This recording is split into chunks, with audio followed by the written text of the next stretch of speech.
What's up, folks? We had to turn the chairs and tables upside down, sideways. Take my damn bird feeders down everywhere. And got a hurricane coming. We got 2 hurricanes coming. So we got a mess over here. So if you wonder why I got a mess. No, the first hurricane. The first hurricane, what, Mama? Like they're saying it dissipated and we're not going to get affected. Yeah, so that's why we got all our stuff in one corner. But let a few people hop on. We're going to talk shop. We're going to talk business. We're going to talk employees. We're going to talk why I've been able to keep people working for me for 15 years, 10 years, 5 years. And I've got some ribeye hamburgers right there Big Mama's cooking. Mm-hmm. So please share and invite. I'm going to tell you the secret to keeping a team motivated and somewhat disciplined, because that's relative, right? It's kind of hard to keep them disciplined and motivated, right? Let a few people hop on. Okay, my baby, I'll close the door. You're letting the love bugs in. We got love bugs all over the place. So, anyway, so guys, listen.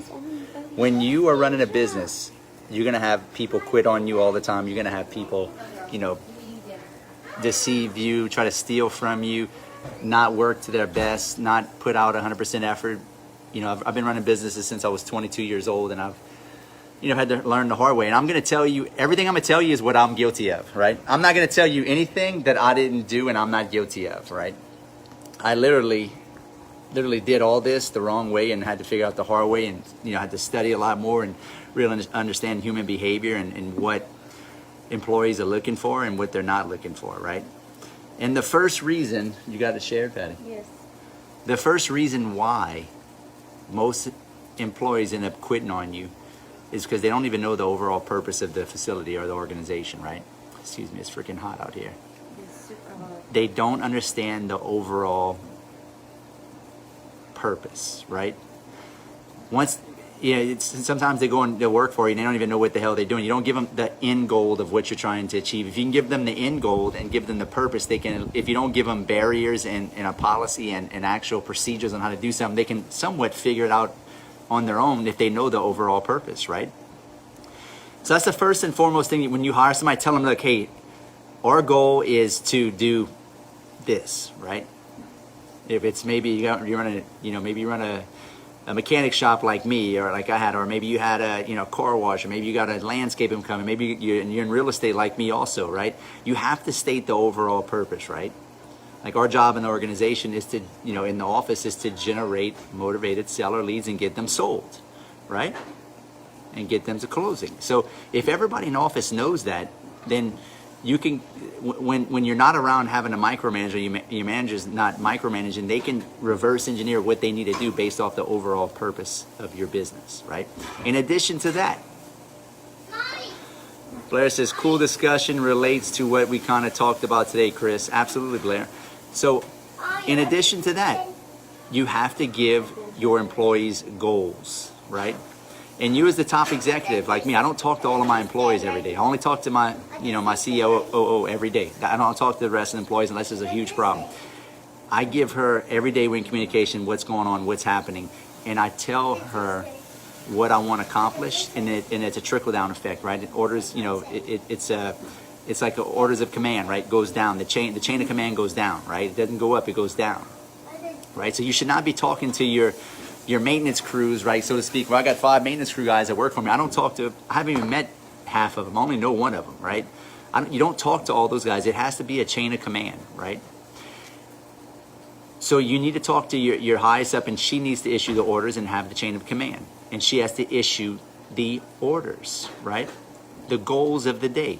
Like we're rehabbing 2 mobile home parks right now as we speak. So our goal is to finish up those mobile home parks, and we give deadlines, and we give them parameters. And that's the next key thing I want you to remember. This is so important, guys. I messed up so much when I was younger. You got to create parameters, a box for your employees to work around. Like if you don't create a box, they don't know, they have nothing to push up against. They don't even know what they're doing half the time. Give them clear-cut instructions of what they can and cannot do. If you don't do that, they will literally not know what to do sometimes and then cause a bunch of trouble. So you got to tell them, hey, I want you to do this, and I don't want you to do this. If all you do is tell them what you don't want them to do, but you never tell them what you want them to get done, or you do the opposite, you only tell them what you want them to do, and you don't tell them what you don't want them to do, you're waiting for a bunch of problems, right? Don't assume that they know what they're supposed to do. Don't assume, because I always thought, like, I always know what to do. Like, why wouldn't they know what to do? Common sense is not common, guys. Common sense is not common. Don't assume. Put it in writing. Patty, Jan just called me. Tell her I'm on a live. Ask her what she needs. That was my manager just called me. So common sense is not common. Don't assume anything. Don't assume they know that that's common sense. Like matter of fact, my manager Jan, she just called me. She's always, she's bitching. Like, she used to bitch to me for years. She's been with me for 15 years, by the way, guys. So she'd bitch about it and get all upset. Like, well, they're just so stupid and they don't know how to do this. And I'm like, that's common sense. Hold on, Jan. Did you tell them to do that? Or did you tell them not to do that? Well, no, that's freaking common sense. No, Jan. You have to tell them what they're not supposed to do, along with what they're supposed to do. Clear-cut instructions. It's no different if you show up to a job and you just show up and nobody even talks to you, and you're just like, maybe you're working at you work at a fax machine place. I don't know. You get hired to, maybe you deliver fax machines and copiers and printers, and you just show up to work and nobody even told you what to do. They just said, hey, you're in sales. But they didn't give you clear-cut instructions what you can and cannot do. That is the first thing. And you have to stay in open communication. It has to be a free line of open communication back and forth from the top all the way to the bottom, right? And you, as the leader of your company, have to set the purpose. You have to cast a vision of what you want to happen. Make sure everybody understands that and knows that. And then delineate exactly, step by step, what you want to happen. Right? Michael says common sense is only what you have been exposed to. That's exactly right, Michael. That's so true. So don't assume that common sense, just because somebody doesn't have common sense, they're stupid. Maybe they don't have common sense in that area of life or that area of business, right? That's a great point, Michael. I love that. Common sense is only what you have been exposed to. So you have to expose the policies and procedures to your employees, and they got to know the overall objective, the purpose, and then the actual goals that you're trying to accomplish on a daily basis, on a weekly basis, and on a monthly basis, right? Like we're rehabbing 2 parks right now. I got one, we just finished one park, we're jumping onto another park, and I got another park. We have 3 parks we're actually working on. I haven't closed on the 3rd one yet. We close on that one in about 3 or 4 weeks. So we have a lot of work for our maintenance guys, and it's a lot of moving parts, right? When you have mobile home parks and you're trying to get tenants comfortable, and then you have maybe 6. We have 6 trailers in a 25 unit right now that we need a rehab, and that we closed on, and it requires a lot of juggling from a managerial perspective of ordering floor, ordering paint, moldings, transitional pieces, all these wood to build new steps. All these different things require a lot of micromanagement. So if you guys think you're going to get into become a real estate investor, check out those burgers Big Mama's got right there. If you guys think that you're going to become a real estate investor and you watch some freaking guru on TV like, oh yeah, passive income is the way to go. Passive income is the cure-all. Let me tell you something. They lied to you. There's nothing passive about passive income, especially when you first get started. It is a job. It's a business. You don't just buy a park, and sometimes you can buy a high-end park if you spend enough money, and it runs itself because it's already rehab, but you're going to pay a premium for that. But these value-add apartment buildings and mobile home parks, the single-family homes you're trying to buy, there's nothing passive about it. You got to manage maintenance crews. You've got to, you're going to have problems with people not showing up for work, people trying to steal. Like, there's all kind of crazy stuff. So I'm not the guru that's going to tell you it's easy. I'm the guru that's going to tell you I'm doing this every day. It ain't easy. There ain't nothing passive about passive income. Now, once you've rehabbed it and stabilized it, and you got a good system, you got everything rehabbed, everything full, yes, it becomes less passive, or less active and more passive, as the rehab and the management of it gets easier and easier as you fill up the units, rehab the units. I'm sorry if you hear a lot of background noise. I got my kids swimming in the background when we cook some burgers. So it's not easy, guys, but when you have clear-cut instructions and you have a parameter, meaning you have a box that an employee can work his way around, It gives him sanity, because you're going to have an insane, listen to me really good on this, you're going to have an insane employee who doesn't have a box to live in. He wants a box to live in. He wants to know what he can't do, what he can do, and what he's allowed to do, and what he's supposed to do. Write that shit down, right? And if you get, right when your employees, when you hire them, get your manager, if you're just a one-man show, you're just starting to hire, tell them everything, give them the rules right away. Give them the overall purpose of the facility or the organization. Give them the purpose first, and then after that, delineate the overall, where he's supposed to, what he's supposed to do, what he can't do, what he needs to do, and what you expect out of him, right? This is key. If you tell them what you expect out of them, there is no problems, because later on in the business, if they say, well, you didn't tell me that, or I don't know what you're talking about, then you can say, hey dude, we talked about this, and it's in the manual, it's in our policies and procedure, and we talked about that. You know that you're not supposed to do this. You know that you're not supposed to collect cash for rent. Everything is money order, right? Whatever the policy may be. It's the things you don't talk about. It's the unknowables that end up getting you. When you know everything and it's all communicated, and they can't go back and try to say, well, I didn't know that, or you didn't tell me that. See, there's no way they can come back and try to blame it on you, because it's all in writing. It's all on paper, and they know already. And that keeps them from, actually, it keeps them ethical too, because then they just know it. They have a roadmap, right? And they live in a box that they understand where the corners are. An employee wants to live in a box where he knows every corner. So that way he can bounce around in that box and know his job and know what he can and can't do. So have clear-cut delineation of what you want, what you don't want, and what you expect. That will save you years of headache, years of pain and suffering, years of crying. There you go. I just gave you so much value on this freaking live. You need to come to my mastermind. And that's the shit we're going to be talking about, my mastermind in Destin. Matter of fact, Michael's a good buddy of mine. Ended up being good buddies. He went to my last mastermind in Destin, Florida. And Michael knows how freaking awesome the last mastermind. If you want to learn how to skill up, and look, obviously I'm not going to be talking about how to change oil and brakes and tires and all that in my mastermind. It's to be real estate related, wholesaling, flipping, wholetailing, apartments and mobile home parks, and how to scale that. But a lot of it's on mindset. A lot of it's on systems and procedures. A lot of it is on, how to have the right mindset, right? How to have the right mindset, because this shit ain't easy, guys. This shit ain't for the faint of heart, right? This is not for people that are, weak-minded, because you're going to get walked on, shit on, cursed at, stolen from, everything else. I guarantee you talk to any business owner or entrepreneur that's been in business long enough that's on this live right now, I guarantee every one of those things I just said happened to them. Michael says, you must have an operating system, love the content. Hey, appreciate that, brother. River says, well, 100% so true, and watch out for the snake contractors and people. Absolutely. What? Yeah, contractors, guys, listen, let me give you a word of advice too. Do not pay a contractor up front for, unless you have a good relationship with them and you've done business with them before, do not give him half the money if you never met the guy. I can't tell you how many people I bought their houses from. We had a massive flood in the area, and now they're having to sell their house to me at wholesale prices because they don't have the money anymore, because the insurance money they were given got stolen by their contractor because they asked for half the money up front, and they never heard from their contractor again.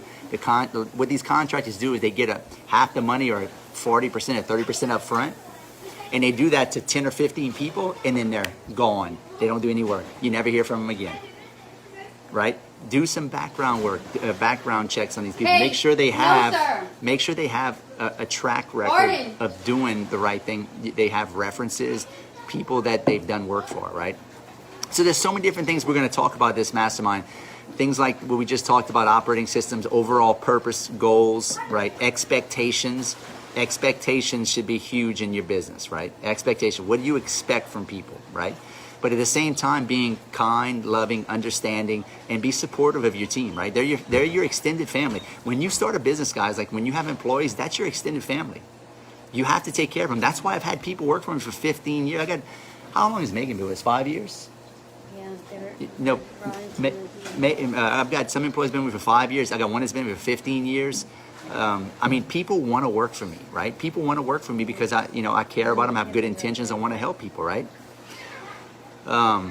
What's up, Idarius? Shannon says, everyone is after something, so be careful who is even on your team. That's exactly right. That's exactly right. Blair says, if we are just starting in your course, can we attain the mastermind? Yeah, you can come, Blair, if you want to come. It comes with the course. It comes with the course anyway. If you come into my mastermind, by the way, it's October 22nd through the 24th in Destin, Florida, at my beach house. We got some wild kids jumping in the pool. Don't get too angry, Mama. We don't want the crazy to come out while we're on this live. We can't say too many curse words. I think we're crazy. Maybe we are crazy, right? But hey, you got to be a little crazy to have 5 kids, run a bunch of businesses, and try to be successful, right? So get ready, embrace the crazy, own the crazy, and know you're dealing with a lot of crazy people because, like I said, you have an extended family, and you're going to have to take care of these other people, right? These other people are depending on you to make money and be their leader. Be their leader. Set the tone. People want to be led, right? Right? CJ said, I'm ready. I just sent everything to you. Awesome, CJ. Can't wait, brother. You got to have a leader in the company, right? And all a leader does, what a leader does, guys, they look around and they see what needs to be done and they do it.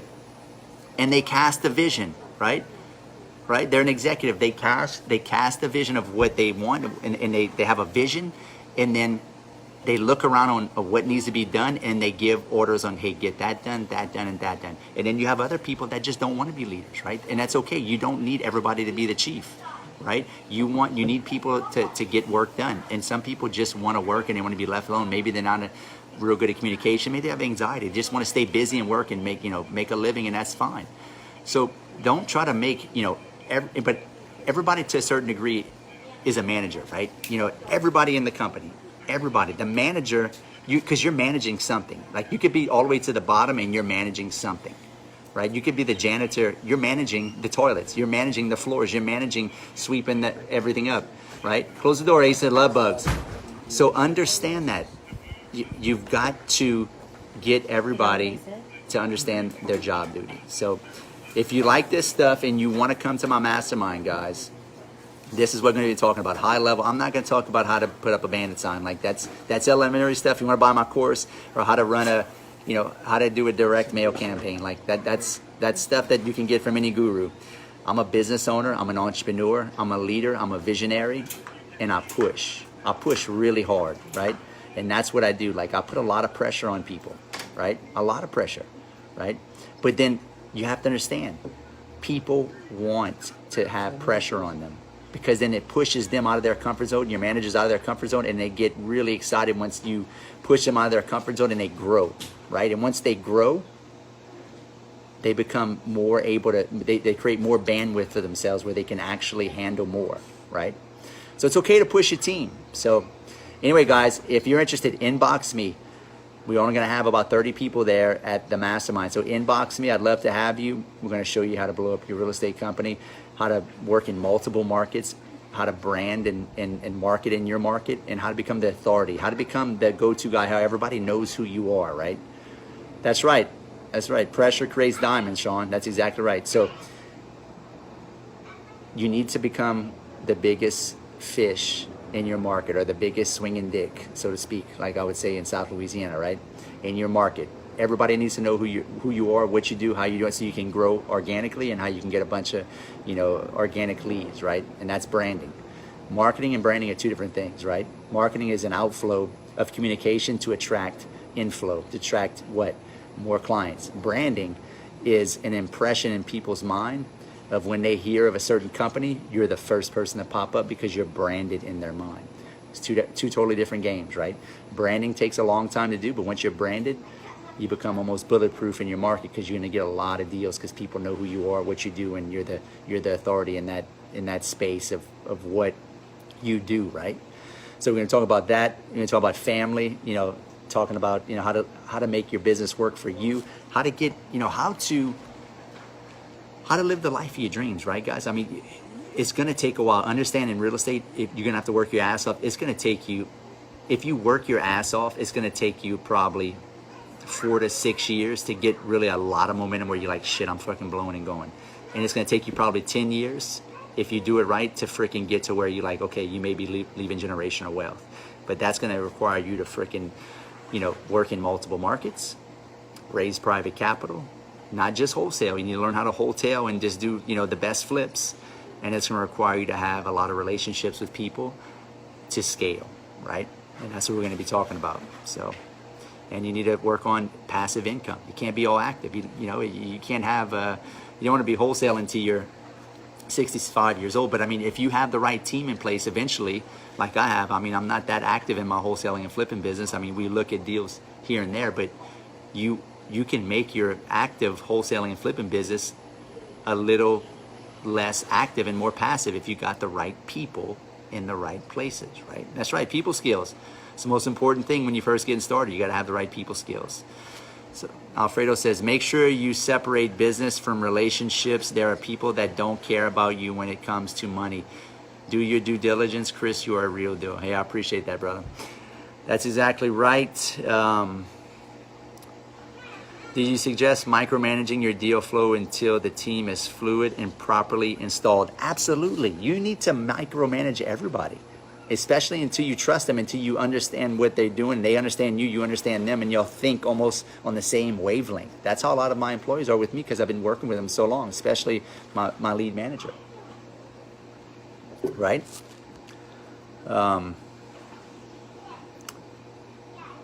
Looks like that's about it. But anyway, guys, I want to see you come to my mastermind. Look, if you've been stuck in your house for Corona, dude, come to sunny Destin, Florida. It's going to be a freaking amazing time.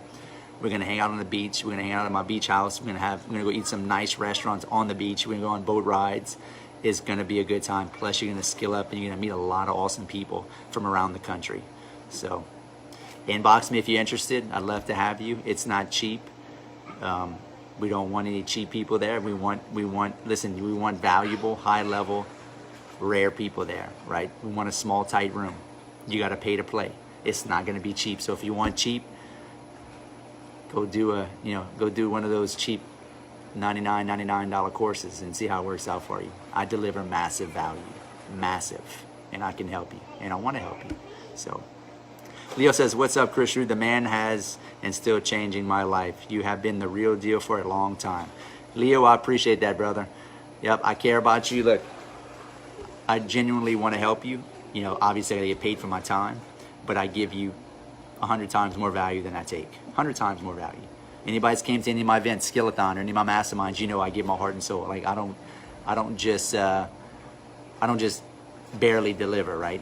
I deliver massive value. So, all right, guys, keep skilling up. And if you want to get into the real estate game, go to chrisrood.com and book a call or inbox me. And if you want to come to my mastermind in my beach house in Destin, Florida, inbox me also. I'd love to have you. All right, guys, see you next time. Peace.